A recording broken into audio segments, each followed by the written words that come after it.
Okay, baby, tell me again the story I have to tell you. About when you hurt somebody. When I hurt other people? Yeah. And why am I telling you this story? Because did you hurt somebody yesterday? Ah! Oh, sorry. It is Wednesday. I do get to record. Not right in my face. Oh, Oh, honey, wait. there's no video. It's just voice. Can you see the little thing? Look. Mom, could you just tell me a story? Sure. So, a story of when I hurt someone. No, something else, please. Oh, a different story? A nice story. A nice story. A nice story. Okay, so I remember when I was in first grade, I really, really loved my teacher. I'm almost positive it was Mrs. Crowley at Sunrise Drive Elementary. She was my most favorite teacher of all time in elementary school. She had like the most, I would have to say, the most lovable, loving eyes I've ever seen. She had very dark eyes, but they were very happy and like deep and joyful and always a little glossy. Like she was always sort of just so happy she was almost crying. You know when mommy gets so happy I cry? Yeah. I think I got that from Mrs. Crowley. Mimi Crowley, and her first name was Mimi. She called herself Mimi, and she was ageless.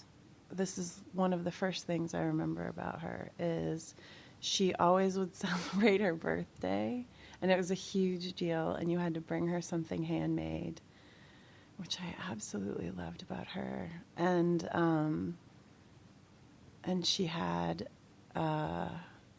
she had birthdays for herself. These, like, I guess it was the first unbirthday I've ever attended.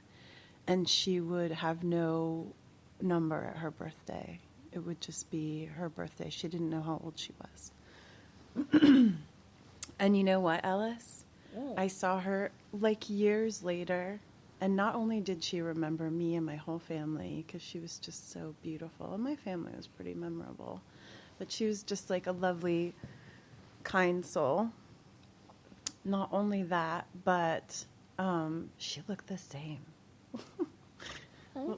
She looked the same. Like it was like she didn't age. You know, she always seemed older to me and mature and wise. And I looked up to her and I wanted to be older like her. Like I was excited to get experience so that I could be wise and calm and joyful like Mimi. But at the same time, she just, that's where she stayed. Like she was this beautiful, mature soul. It's kind of like you. So she's still alive? I bet you money she's still alive. And if she is, would you like to meet her someday? Sure. I bet she still goes back to Sunrise and volunteers and stuff. And guess what? So then, after she was my first grade teacher, then she was my third grade teacher. Ugh, was so lucky. I was so lucky in so many ways. In school, outside of my home life, like, things just worked out for me. I think there might have been, like, some ladies looking out for me, like fairies, maybe? Me. You think so? And then guess what Mrs. Crowley, Mimi Crowley, did after that? She became the librarian. Oh, Who else was a librarian? Miss Tanner. Miss Tanner. Who else in Oh, your life? Ami. Me too. And Miss Tanner. Do you like Miss Tanner? I like Ami. You do. You love Ami. And do you Uh-huh. like Ami? Do you both like Yeah! I'm trying to get that thing go up. I wonder what it goes past yellow. Oh dear, honey, we don't want people to have to. I don't want to have to listen to that. I want to be able to put headphones on and hear this. You're laughing at me. I love you. All right. There you go to yellow. No. A genuine laugh will get you to yellow. A deep. Oh.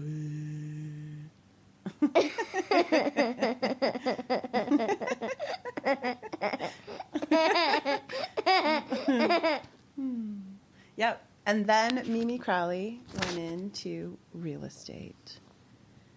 Mommy and Pop's gonna pick me up today. Oh my gosh, that's amazing. So anyway, I don't know if she still does it. And I went into real estate. Oh my gosh. In so many ways, Mimi was such a shero to me. I need to go thank her, Ellis, don't I? Yeah. That's the moral of the story. I need to find Mimi Crowley And say, and give her some business. was that Pearl? That might have been. No, I think that was just the automatic light on the Christmas tree. Oh. So anyway, that's our morning. I told you a nice morning story, and we got to share it. And now we'll have it forever and ever and Please, ever. another Please, morning story, another please. morning story. All right, I don't think anyone's listening, so what other morning would you like to hear? What kind of story? A nice morning story. Was that a nice one that I told you? Yeah, like another nice one. You want me to tell you the story of the little boy that I had the biggest crush on my whole elementary school? Oh, I mean, yeah. there were a lot of boys I had crush on, I have to admit. And girls. I had lots of crushes on boys and girls. I just really enjoyed people. You know that? Mm-hmm. I find them Did you very have a interesting. crush on yourself? I didn't, and that was the problem. I should have had a crush on myself first, huh? Cause you should love yourself before you love anybody else. Did you just say that out loud? Yeah. I think I have the smartest kid in the whole world. Well, you didn't tell me that. I didn't. I didn't tell you that. Who told you that? Who No told one. You? No one. You just feel that because that's a natural way to feel, Mhm. right? You should love yourself first. That seems logical, correct? And I do. And you do love And yourself. I love my family. Oh, we love you too, sweet girl. And we want you to love yourself first. What'd you say? It's what I know from my heart. And could you please tell me another story? All right, scoochie booch. Okay. Okay, all of it. Okay, come here. So I'll tell you, kind of a sad story, and you can learn a lesson from this, and then maybe you don't have to experience it. But I wouldn't knock it till you try it. Sometimes It's a sad nice things are beautiful in story. ways. So there was this boy. And he was tall, dark, and handsome, and so smart. Oh my goodness, so smart. And so handy. Like he was like daddy, like he had very strong hands. And he was, his brain and his hands worked well together. Does that make sense? Mhm. And he could create beautiful things and practical things. And he was always looking for more efficient ways to do things, but still very beautiful. You know, he would take his time and he was very thoughtful at a very young age. And I was kind of the same way, right? Like, I looked at things differently. And I was very thoughtful about things, especially outside of my home. And I really liked, oh my goodness, I really liked this boy. But my mom, remember Alma? Yeah. Yeah, and my dad. Kind of jerky, Alma. Alma sometimes made some not very good choices.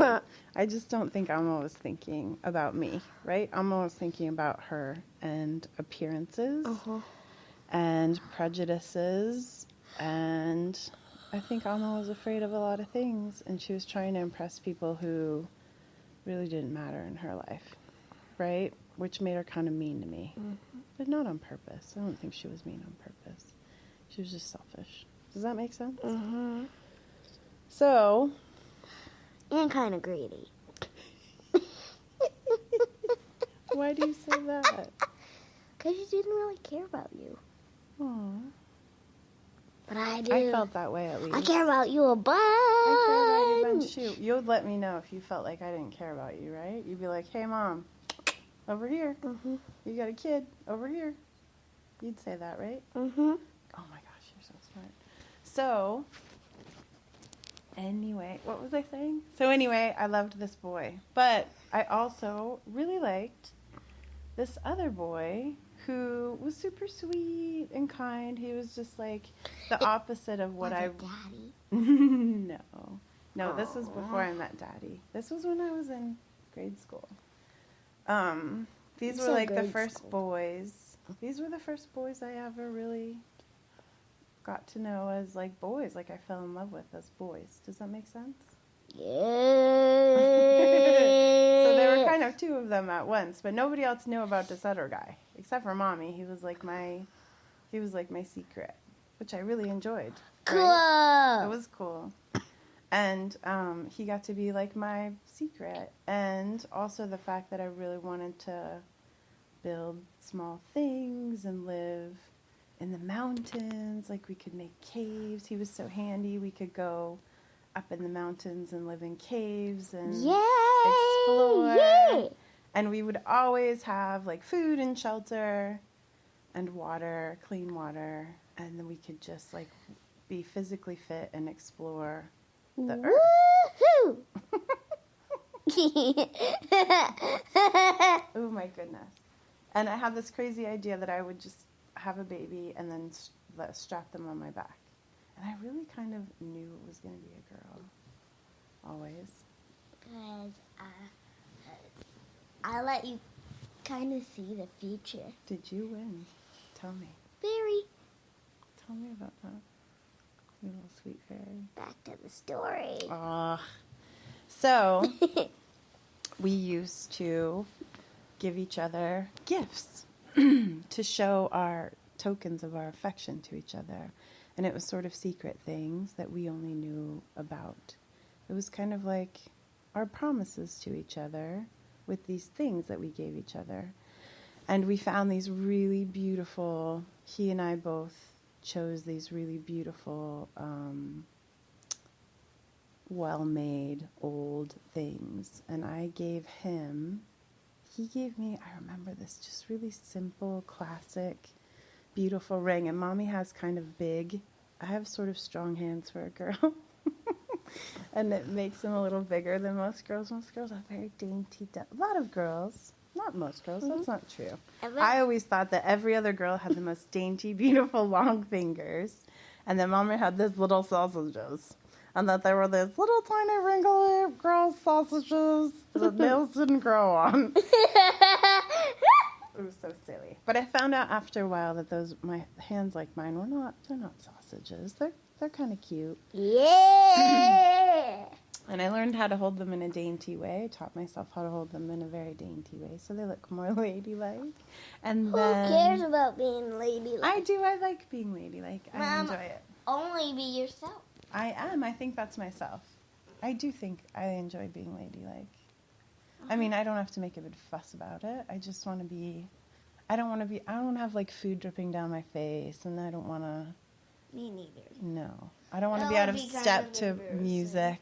I want to be able to like go with the flow in a ladylike way. Does that make sense? Because I'm a lady. I got the girl juice. So he and I would exchange these things, and he gave me this beautiful ring, and I wore it. And I have a picture of me wearing it, which is super cute if you want to see it. At our junior high school graduation, that was kind of the last...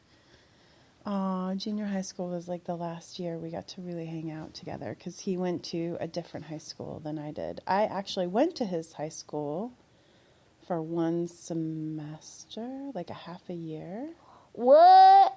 But he was gone already because remember how I told you how smart he was? Guess how long it took him? High school is usually 4 years, right? Mom, guess what? What? It went up to red. I know. Honey, we don't want to yell. I don't want to have headphones on my head and be like, oh, I popped the eardrum. Because you know when I'm going to be listening to this? When I'm super old. Or you're going to be listening to this when you have a kid. And you have a kid and you're going to be like, my mom and I used to sit and tell stories in the morning when we get up. And you can hear The baby from chick is putting her butt up. Really, look.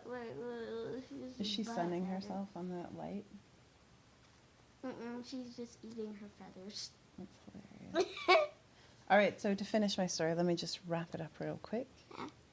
So I also gave him this I knew, like, my father had all of these watches in this old cardboard box under his sink. He kept all of these watches and rings and things. And my mom, too. I mean, they were so disheveled, and some things were broken and rusty. And it was things my mom had bought him or he had found or inherited. He really didn't care about things very much either, my dad. He didn't keep things very nice. And I would rummage through them, and I found this beautiful watch. Oh my gosh, it was so beautiful. And I remember turning the side, and it started up straight away. And so I wore it on my wrist for a while. I found a nice leather band for it, and I put a band on it. It was old, but it was beautiful. And then I gave it to him, and he was so excited, and he wore that watch for a long time. And then finally, at junior high graduation, we exchanged back. I gave him the ring back. Oh, and he gave me the watch. We should have kept those things, don't you think, Ellis? Mm-hmm. Yeah, I agree. And it was this Omega. Yeah, it was this beautiful. I found out years later it was worth a lot of money. And Alma gave that watch to your uncle, who you've met, but I don't think you remember. She gave it to him for his Harvard Business School graduation. And he cried. It was a lovely gift. And anyway, years later, I posted that picture, and I said, "Hey, do you remember this ring?" And he said, "Of course I remember that ring. You and I exchanged rings and beautiful things when we were little." And I said, "Oh, I had a mad crush on you when we were little kids." And he said, "Oh, that was a mutual crush." So he said he also had a crush on me. Isn't that adorable? Is that a good story? Yeah. Yeah. Okay. I think we shall stop it now, yeah? Now it's time to play. Everybody dance now. Everybody play now.